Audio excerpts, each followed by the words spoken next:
Retenez bien ça, le doute de vous-même, c'est le pire poison de votre psychologie. Le fait de douter de vous-même, ça détruit beaucoup plus de rêves que l'échec ne le fera jamais. Et c'est pourquoi, quel que soit le projet que vous avez dans votre vie qui vous tient à cœur, vous devez absolument vous débarrasser du doute de vous-même. Et c'est pour ça que je vais vous faire cette vidéo ici pour vous montrer 14 façons de combattre le doute. Juste avant, si vous avez un projet d'avoir une activité en ligne ou que vous en avez déjà une, vous pouvez recevoir gratuitement les démonstrations de logiciels marketing qui sont inédits en France et qui vont exploser littéralement vos résultats en ligne. Ça se trouve juste en dessous, vous pouvez vous inscrire. Quand vous doutez de vous-même, la première façon de combattre ça, c'est de refuser d'entrer dans une spirale négative. Cette spirale négative, c'est ce qu'on appelle la spirale du doute. Dès que le doute s'installe dans votre tête, ensuite il y a un enchaînement d'étapes psychologiques, notamment le pessimisme, la colère, la jalousie, la procrastination qui vous empêche d'agir, et à la fin ça mène à la faible estime de soi où vous passez vos journées à combler les désirs des autres et non pas les vôtres. Donc la première des choses pour combattre le doute, c'est de refuser d'entrer dans cette spirale. Comment vous pouvez faire ça? Eh bien, essayez de prendre conscience de votre dialogue intérieur. Dès que vous vous rendez compte que vous êtes en train de vous plaindre, arrêtez. On est déjà suffisamment entouré de négativité pour en plus en rajouter une couche avec notre dialogue intérieur. Donc dès que vous vous rendez compte que vous vous plaignez, arrêtez net. La deuxième façon de combattre le doute de soi, c'est de ne pas revivre les échecs du passé. En tout cas, ce que vous considérez comme un échec. Je pars du principe qu'il n'y a pas d'échec dans la vie, il n'y a que des expériences avec des résultats négatifs et qui vous permettent, chaque échec finalement est une magnifique opportunité de progresser puisque vous avez appris une leçon qui ensuite va vous permettre de passer au niveau supérieur dans votre vie. Donc ne revivez pas les échecs du passé et au contraire focalisez-vous sur le présent et sur les opportunités du futur. Troisième façon de combattre le doute, c'est de cesser les comparaisons négatives. Alors c'est quoi une comparaison négative? Imaginez que vous avez un modèle et ce modèle-là, vous faites finalement, au lieu de vous en inspirer, eh bien vous regardez tout ce que vous n'avez pas encore et que lui a déjà. Ça, c'est une comparaison négative qui va vous tirer vers le bas. Donc, une bonne manière de faire des comparaisons, c'est de vous comparer déjà avec des personnes qui ont moins que vous, qui ont moins réussi, par exemple, dans tel ou tel domaine.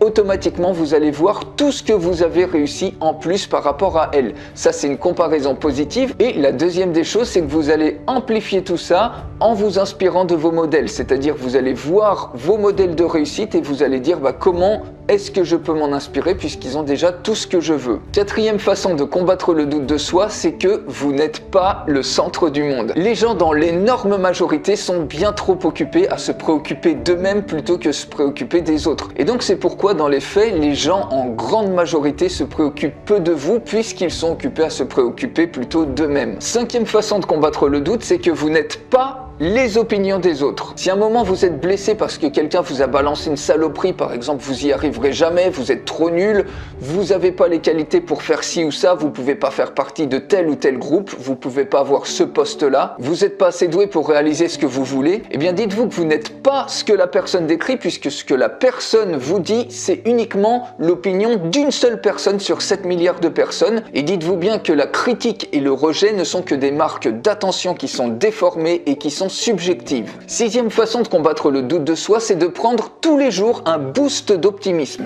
Ça peut être en écoutant des audios ou des vidéos qui sont inspirantes, de lire un livre qui vous inspire par exemple avec vos modèles, c'est également avoir une bonne alimentation, de faire du sport, de bien dormir. Tout ça, ça va vous participer à faire un boost d'optimisme qui va vous aider à combattre le doute. Septième façon de combattre le doute, c'est de tenir un journal quotidien de réussite. Le fait d'écrire tous les jours comment vous vous sentez le matin, comment vous vous sentez le soir, pourquoi vous vous sentez comme ça va déjà vous permettre de prendre du recul et d'établir petit à petit votre propre stratégie. Huitième façon de combattre le doute, c'est d'augmenter vos connaissances. Vos connaissances et votre apprentissage ne s'arrêtent bien évidemment pas le jour où vous avez reçu votre diplôme. Au contraire, c'est là où les vraies connaissances commencent. Et retenez bien cette équation, la connaissance plus l'action égale pouvoir.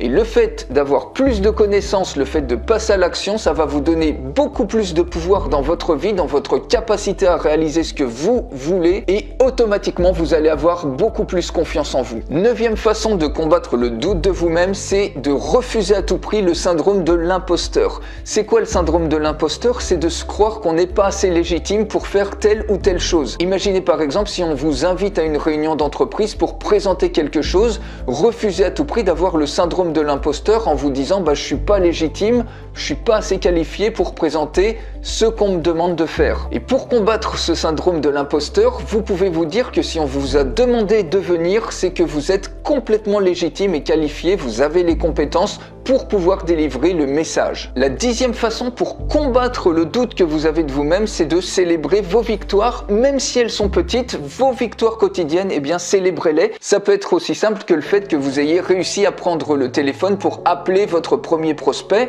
que vous ayez réussi, si vous faites de la musique, ce premier accord de guitare, que cette semaine, si vous faites un régime, vous avez réussi par exemple à perdre 200 grammes. Toutes ces petites victoires au quotidien, ne les banalisez pas, célébrez-les et ça va augmenter votre estime de vous-même. 11e façon de combattre le doute de soi, c'est d'ajuster votre parcours.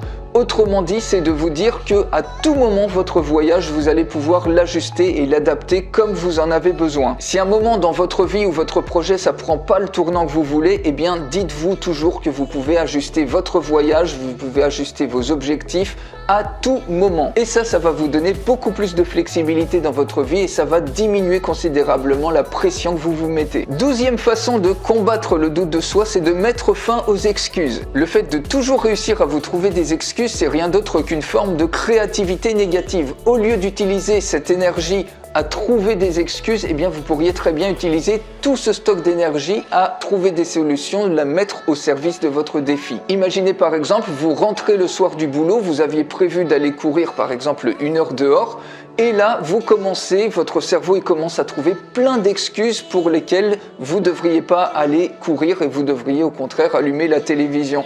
Par exemple, vous pouvez vous trouver des excuses, je me sens fatigué, j'ai un peu mal au dos, etc. Ce stock d'énergie que vous aviez, au lieu de le mettre au service du fait de mettre vos chaussures et d'aller courir, vous allez essayer de le mettre dans plein d'excuses comme ça pour ne pas justement aller courir. Et ça va casser complètement votre estime de vous-même. Au lieu de revenir et d'être content du travail que vous aviez accompli, ici vous vous direz j'ai même pas été fichu d'aller courir. Tout ça, c'est parce que vous trouvez des excuses négatives au lieu de mettre ce stock d'énergie au service de votre défi. 13e façon de combattre le doute de soi, c'est d'être moins rude avec vous-même. Essayez d'être beaucoup plus indulgent avec vous-même puisque bien souvent, on se traite de manière pire que notre pire ennemi voudrait nous traiter.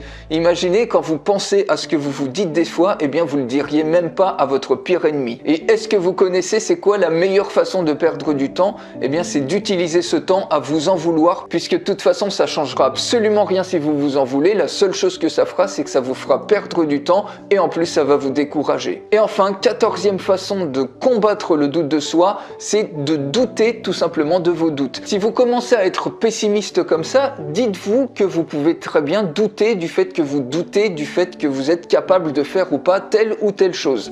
Doutez de vos doutes et bien comme ça, au moins vous serez complètement rationnel jusqu'au bout. Voilà les amis, 14 super façons. Dès que vous doutez de vous-même, revoyez cette vidéo, revoyez ces 14 façons. Il vous suffit d'une ou deux façons des fois pour vous relever et pour vous empêcher de douter de vous-même, pour continuer à avancer dans ce qui vous tient à cœur. Rappelez-vous que le doute, c'est le pire poison qu'il y a dans votre psychologie. Vous devez absolument l'éradiquer parce qu'avec le doute, vous passerez jamais à l'action et donc vous réaliserez jamais ce qui vous tient à cœur. Si cette vidéo vous a plu, n'hésitez pas à la liker, la partager et vous pouvez même dire en commentaire si ça vous arrive de douter de vous-même et de quelle façon vous vous y prenez pour arrêter de douter. Je vous souhaite une excellente journée et je vous dis à très vite pour une prochaine vidéo.